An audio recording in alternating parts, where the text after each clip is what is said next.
going, so just ignore that. It won't do anything for the majority of it. So yeah, when we sort of spoke, you just had like quite a powerful sort of story of just sort of like the volunteer who'd sort of been introduced to the sector in some way, and then had gone on to make friends, and then 8 years later you're still here and really passionate. And it kind of got me thinking that there's sort of almost two stories in there. There's one which is like, maybe, and tell me if I'm putting words in your mouth and tell me off, but one was like an introduction to the refugee sector. And working with refugees from sort of the guys who volunteer in the holiday scheme.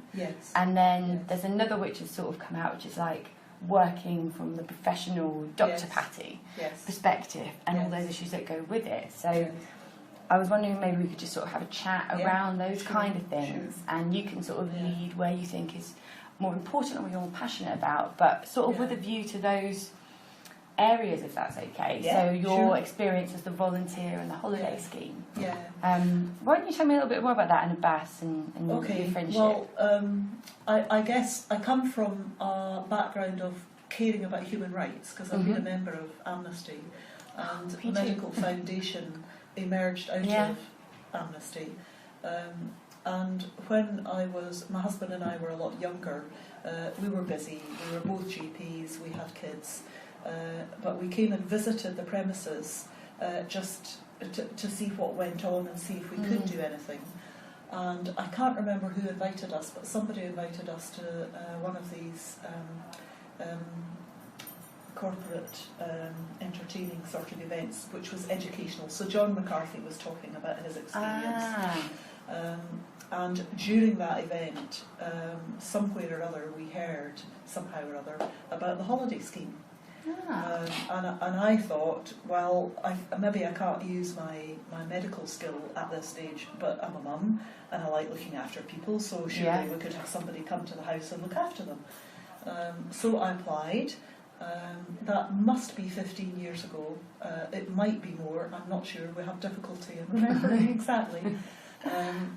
And the first client that was referred was Abbas, who was a young Iranian man, and I'm not sure if it's fair to tell his whole story, but he had been badly tortured. He had escaped, come to this country and had therapy here at Freedom from Torture. And since then we've had a number of visitors who are all different in the way that they whether they open up or not, and what they need from us. But when Abbas arrived after our evening meal, we all sat down in our sitting room and he told us his story. And we had never actually heard a story direct from a torture survivor's mouth. And our kids were there. How old were your kids at that time? Who were... where are we? 15, about maybe 12 and 14, something like that. And they were, we all were very profoundly moved by his story. And during that week, I learned such a lot about the problems for a torture survivor, in that I had this approach, which I think a lot of people in the country may still have, that once somebody's here, they're safe, and they're okay, and they can just relax and get on with life. And that is absolutely not the case, because what we learned at that point was he didn't want to be here, he wanted to be at home in Iran with his family. That's where he wanted to be, but it wasn't safe for him to be there. And he's a very intelligent young man. He was able to explain to us, what do you think it would be like if you had to go and live in China for the rest of your life? How would you feel? So that was the first eye-opener. And we offered all of our guests to keep some sort of contact with them after they left. Some did, some didn't. Abbas is the one that we've kept the closest contact with. And I think it's probably fair to follow on that with the fact that we learnt so much more about the problems of getting here, the journey to get here, but also the problems caused by the asylum situation, by the asylum process in the UK. We had another Iranian who came to visit, who we kept in contact with for quite a number of years, and it took him 14 years to get his 14 years of instability and not being able to work, and he was deeply angry and resentful about the whole thing, and that was quite a learning journey for us, to not feel cross with him for being angry with my government, who, you know, I mean, he's not being tortured, he's safe, said my head. But of course I realise now, but he's being treated very badly, and he's not being treated with dignity and fairness and justice.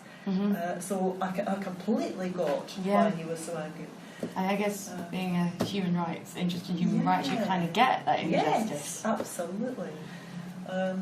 So as far as my journey with all of this goes, I had another part of the work that I did. I was a GP, but I was also an examiner with the GP exam, and that came to an end for me. I chose to move on from that. Therefore, I had more time. Therefore, I decided I'd like to see if I could do anything clinically here.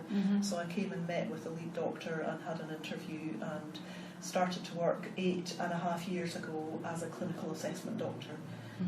Seeing people with medical problems, nothing to do with asylum applications or medical legal reports, but with medical problems, trying to help them to understand what was wrong, trying to help them to understand how the NHS works, and to try and be an advocate for them by writing to their GP or other clinicians with my insights and suggestions. So I've been doing that for 8.5 years. The story with Abbas continued because he came and spent Christmas with us. He came for holidays occasionally with us.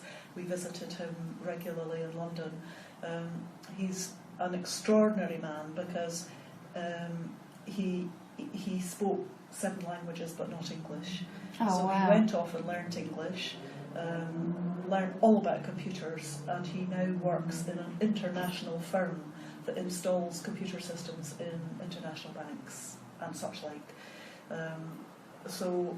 And he met a beautiful lady who he married, and he's now got 2 daughters. The littlest of whom is only a few weeks old, which is why it took him a while to reply to my email, because he's just all over the place. He's exhausted. But what he did say was, yes, he would be happy to, give us a quote or attend to it better. That's fine. Once you're back, and he's just had a baby. Yes, those things have a wonderful habit, don't they? Of just time. Absolutely. But I think that he has always been very grateful to our family. But I think we have learned every bit as much from him as he got from us. We've met his mum when she finally came over to visit, and we've understood the complexities of living in asylum, out of your country, exiled in exile from your homeland, and all that made up who you are. So he came to both our children when they got married. He came to their weddings, which was very special. Our kids were thrilled that he was there, and we've continued to visit, and we'll go down and see them again after the little girls. Anything else? No, I mean that's it. So it sounds, quite. It sounds like it's had a really profound impact on, not only understanding the asylum system, but also just on you as a person. Yes. And I think it's helped that particular experience that we've had with Abbas. I think we're very, very fortunate to have had it, because what it does do is it helps me in the work that I do now, because I do see torture survivors at a very difficult stage in their asylum process, very often while they're seeking asylum, and I do, you know, a tiny little bit to try and help their rehabilitation, because Freedom from Torture, I know, have a holistic approach, so we don't just offer psychological therapy. We consider their situation, their asylum situation, but also their housing and their benefits, any other issues they might have, but also their health. Many torture survivors have chronic pain, and that chronic pain, the experience of the pain is woven into the emotional and psychological distress that they have as well. You know, if you imagine having a pain, if you understand what it is, you know, if you sprain your ankle and you know that's why it's sore, that's fine. But if you sprain your ankle and you don't know whether it's broken or not, it's a wee bit harder to deal with the pain. And that's something that I was very aware of in general practice, that pain is linked with fear and anxiety and apprehension. So chronic pain that's been usually caused by such horrific experiences, it's not surprising that there's a huge emotional psychological element. Am I drifting off the point? No. This is, don't be worried drifting at all.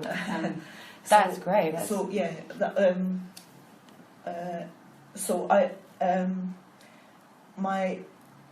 therefore when I see clients, and I mentioned that I'd seen this Iranian today, who has got chronic pain, and who is a very intelligent man. You know, he's come from you know, a very highly capable position. You know, a director of his own company, to being an asylum seeker in the UK, and is understandably struggling with it all.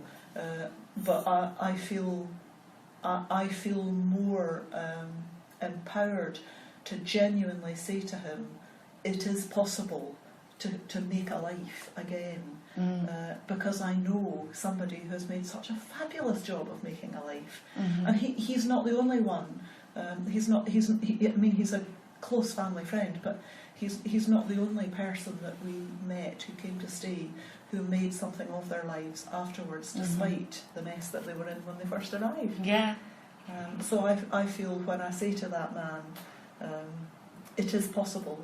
I know the journey feels overwhelming at the moment, but it is possible for you to be able to build a really meaningful, productive life in this country in the future.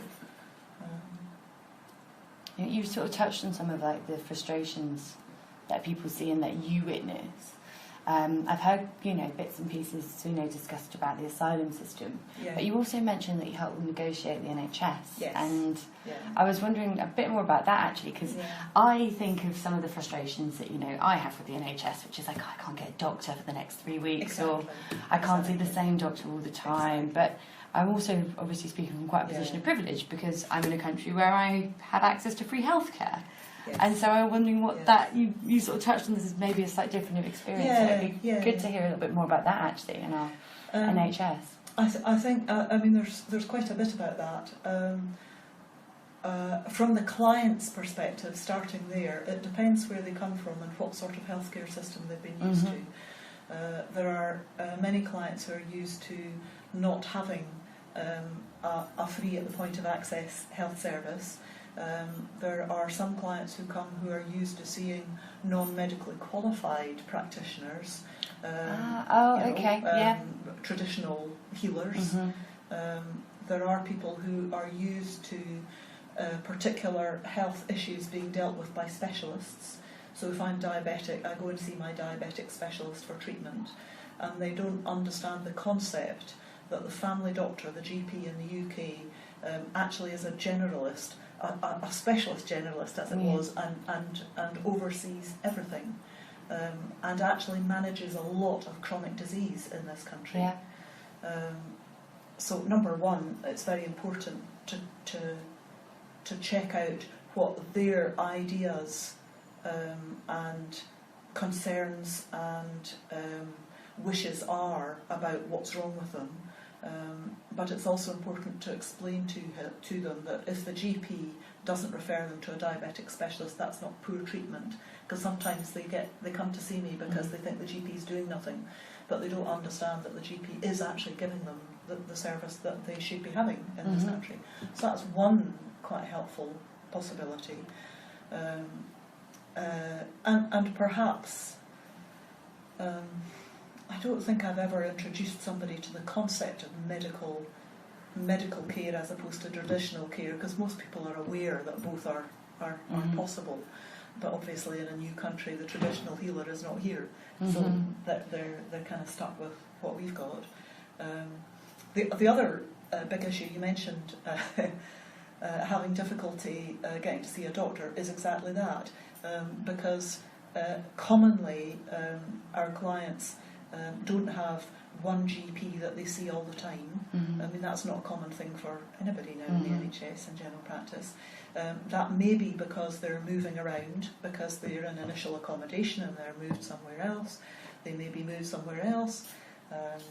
If they do end up getting status, leave to remain, then they'll have to move again. So medical care is not necessarily consistent from that perspective. But the difficulty is, because of the way that GPs organise nowadays, they may not see the same GP even if they're at the same GP practice. There's also a proportion of people whose GP will not know that they are an asylum seeker or a torture survivor. That may not be in the medical records that the GP has, and it's dependent on the client deciding if that's something that they feel able to share, want to share, or have the time to share, because GPs have 10 minutes. And if you factor into 10 minutes, which is woefully inadequate, interpreting services, that doubles the length of time you need for a consultation when you have an interpreter there. And many GPs don't have easy access to good medical interpreters. So it's a big struggle for GPs to deal with this particular client group. And I see my role as trying to empower them and help them to feel more confident in looking after them.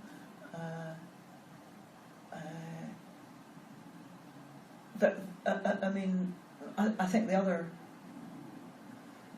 other element is that usually in those early stages our clients are living in very poor quality accommodation, which is in very underprivileged parts of towns, not necessarily just London, which don't attract the highest quality of GP.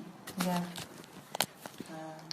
Sorry, am I talking too much? No, it's fine. I was just making sure I hadn't turned it off, because this is all wonderful, really wonderful. Because it is difficult. There are some doctors who want to go and work in inner cities, in places where you need good doctors, but it's difficult to attract them. So it may well be people who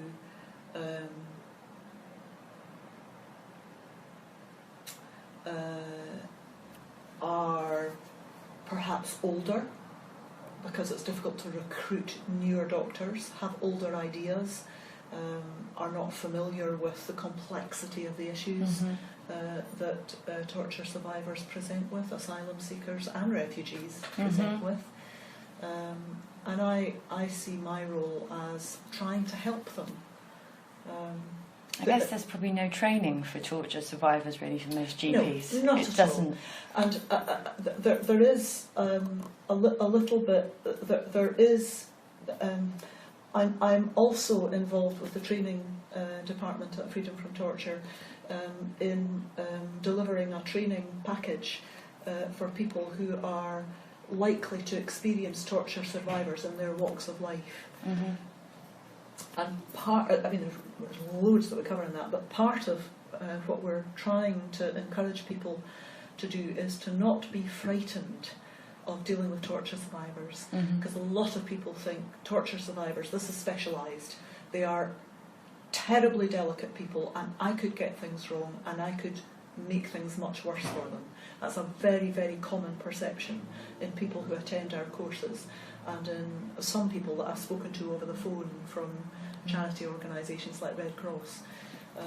When the facts are that if you are kind and respectful and listen and try to do what's possible within your sphere of competence, and perhaps try to help that person access some other sort of help, you can't do anything wrong.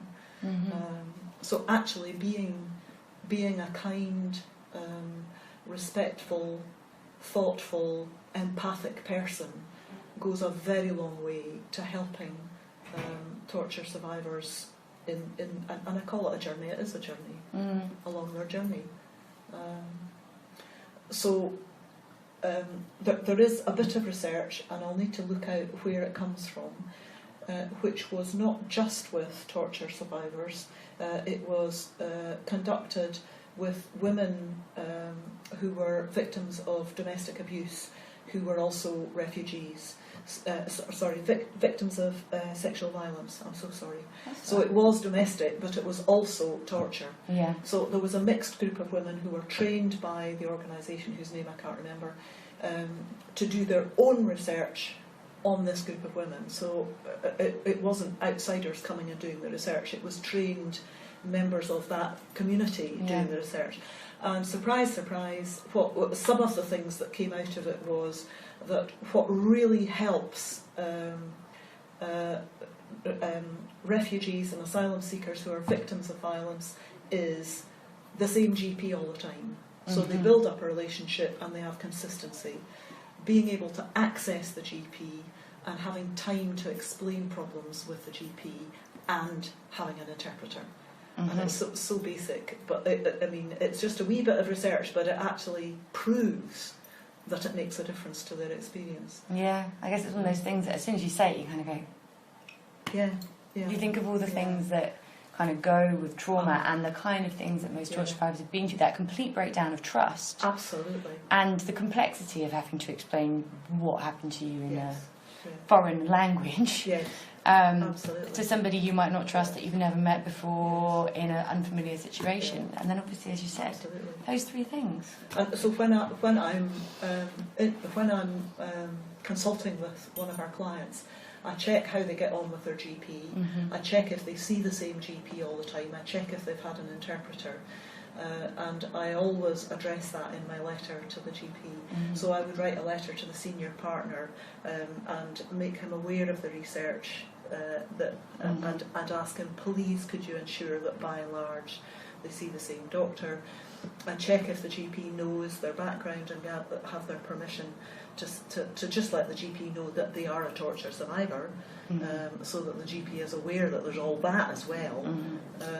And I always use the term respectful, but respectfully remind them that they have a duty to provide interpreting services. They can't ask people to bring their friends and relatives to interpret for them. They just can't. They have a duty to provide interpreting services. And that will be possible through their primary healthcare trust, some way or other. They just may not have accessed it previously, or it might be a bit of a faff, but they need to do it. Sort of helping ensure rights, and I guess it's part of your role as well, in sort of access to medical services. Yeah, I have heard, as you said, sort of some stories of somebody bringing along a child to act as an interpreter, and that sounds... There was one lady who really needed to go and see the consultant in hospital, and who had, I think, gone along for 4 appointments. The first one, her friend had gone with her, so the appointment had gone ahead. The next 3 times, her friend... it wasn't even a friend, it was just somebody from the same country that she'd met in the accommodation. The next 3 times she didn't have anybody with her, so when she arrived at the hospital, they said, we can't do the consultation, we don't have an interpreter. You need to bring somebody with you. So I actually contacted the hospital trust, the language department, the interpreting services, to find out what the problem was. And the problem was, it's an unusual dialect, but that's their problem. They need to solve it. You know, And again, I always, I might feel cross inside, but I always remember how hard-pressed one is in the NHS, and try to be facilitative and encouraging, rather than you should be. Never helps. Yeah, no. It's really interesting that you mentioned like all these sort of barriers with language as well, because we've also got an appeal around English classes. So there's a volunteer here called Annika, who's been setting up English classes. Fantastic. But it's just volunteers to help refugees learn and asylum seekers here learn English. Yeah. But there's no funding for it. Yeah. So it was just very interesting you hearing. What do you think of sort of FST's sort of initiative then to set up some peer-to-peer volunteer English classes all over the UK for asylum seekers? How do you think that would impact them medically? I think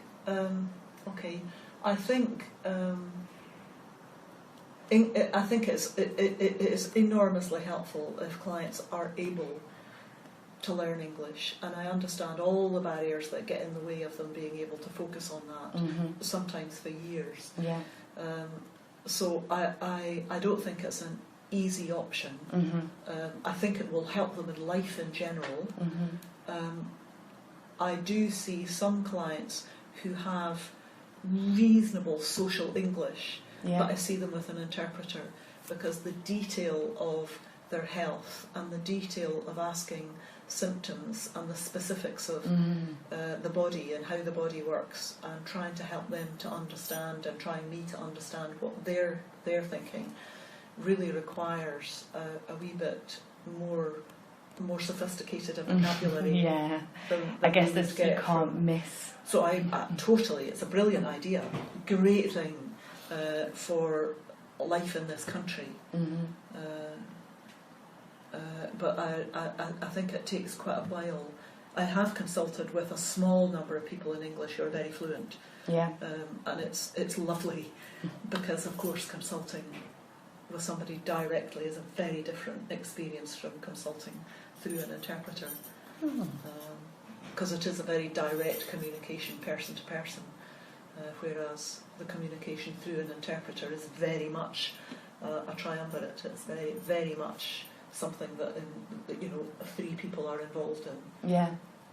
Yeah, I guess that must be a bit interesting from the sort of doctor-patient confidentiality thing, even though they're there with that in mind. It must be quite a different experience.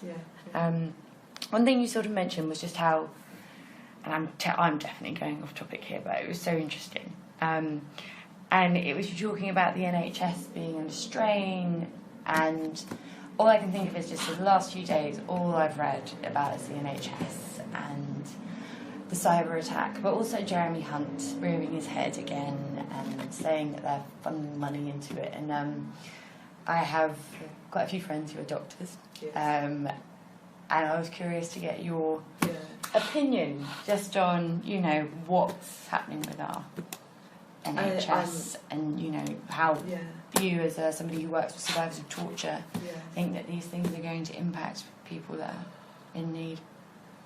It's going to be dreadful. I'm incensed by what the government has done with the NHS, because my professional career as a GP, from the early 1990s onwards, it's just been change after change after change, the majority of which have had political motivations as opposed to health motivations. I think some of those changes have been very valuable, in that it is important that GPs are able to demonstrate that they're making a difference to people's health. So I think there were some introductions that were really useful from that point of view. So we are accountable. We don't just busy ourselves in GP land, which we used to do without anybody noticing. And we are encouraged, we are required to demonstrate how well we're treating our patients with chronic disease. So it's not just a case of having a register. We have to show that we're actually managing effectively to get blood pressure below this level, that we're reducing the number of strokes, that we're keeping diabetics under better control with our therapy. So I think there have been some bonuses, but I do not understand how the government can sleep at night. Various governments could sleep at night telling us that they're putting loads and loads of money into this service when they have so many people, thousands and thousands of people who work in this service who are just not able to provide the service anymore. I mean, since I retired 4 years ago, it's worse. They just can't run the service. And I understand that it's enormously complicated because there is a difference in what the public demand and expect. There is a difference in what is understood and detected and diagnosed, and there's a difference in what's treatable and manageable, a lot of which costs money. Yeah. And somewhere or other along the line, I have to say I think there needs to be some very overt, very detailed discussions about what the NHS is for anymore. You know, what is this cradle-to-grave healthcare going to be, and what is going to be included and what isn't? And that's very difficult. But if they carry on as they are, I mean, it's ridiculous. I disagree entirely with privatising national institutions anyway. The NHS, the railway, the post office, any of them. I totally disagree with it. Because it hasn't, I don't see any benefit to anybody in doing that, and I see a whole lot of harm in the NHS.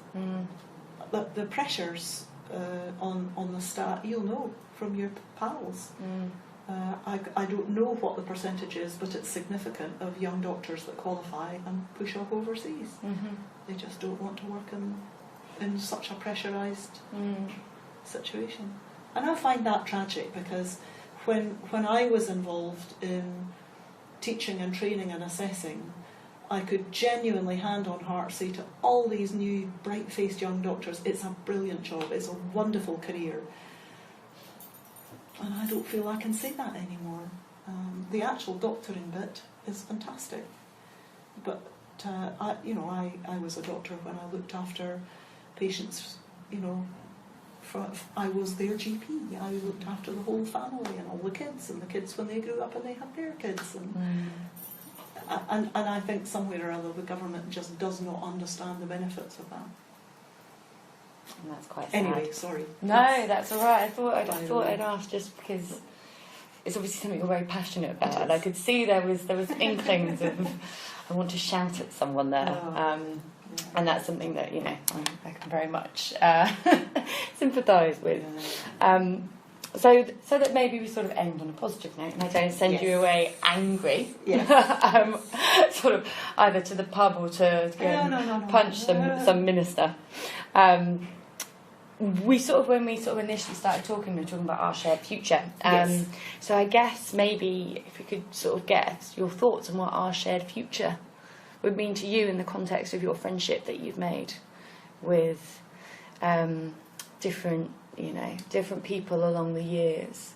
And your experience in general, what would that mean to you? The whole line itself was different pasts, shared future. I mean, my experience with clients of freedom from torture, right going back from the holiday scheme days, has without a doubt and with hand on heart been an entirely enriching experience for me, for my husband, for my children.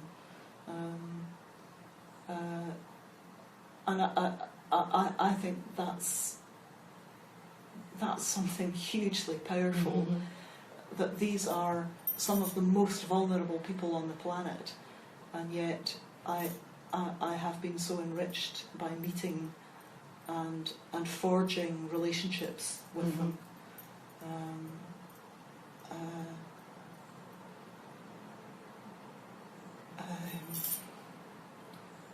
And I wish more people did. I wish there was a greater openness and willingness to listen and to understand each other's backgrounds and to share each other's backgrounds. Because of course I learnt a lot from our friend who had 14 years before he got his passport about his situation and the difficulties he was struggling with. But he learnt a lot about us and our family and life in the UK that wasn't living as an asylum seeker in London, that was actually living in a normal family, living what passes for a normal life in the UK. And I would certainly encourage anyone with doubts about whether to get involved or to do anything, even if it's to contribute to the services offered to such people. That the old First Nations American Indian saying that you shouldn't judge a man until you've walked a month in his moccasins, and that's what it's about. It's really listening and hearing and trying to understand what it really must have been like, and what it must be like to come to this country in such a vulnerable situation. And it's just, over and over I hear my therapist friends rejoicing when something wonderful happens with one of their clients as their new life begins to take shape and they develop a real true independence and direction. It is extraordinary, the resilience and the healing power that we witness, and that's something else that we learn from. I don't know. No, that's perfect. That's absolutely lovely. Lots of. But Abbas will be a friend forever and ever. But it's always so nice to hear those stories because, you know, if you work around fundraising or campaigns and stuff. I mean, you know, so I was involved with Amnesty for years and I worked there before I came here. And so you kind of, you know, here as well being fundraising, it's like, right, well, we need people to give us funds, so read this terrible story and this terrible case file. Yeah. And let's see if we can get somebody to give us money, or like, we need to incense people with this campaign, out with the shocking thing, and you kind of just sort of can end up going, oh my God, the world's rubbish. I know. Yeah, and I think that's the thing. That's why the shared future is so important, because it's very easy to be overwhelmed. It's so dreadful and so awful, and at times incredible that such things could have happened to an individual and they're still here, surviving. That it really is so important to remember that there are those shared futures ahead. That, you know, we do have British citizens who may not be international athletes, but are really important members of our British society. You know, let alone being friends, that contribute to the richness of what I think British society is becoming and should be. And with a bit of compassion and understanding. Yeah, definitely. We can get there. Yeah. Absolutely. Absolutely. It's so nice to hear just your take on positivity, because every so often you just get so swamped, and then when you said it was like, yes, this is why we're here. Definitely. Definitely. Thank you. That was amazing. That was, I mean, let me just put this on and turn that off now. Not to sort of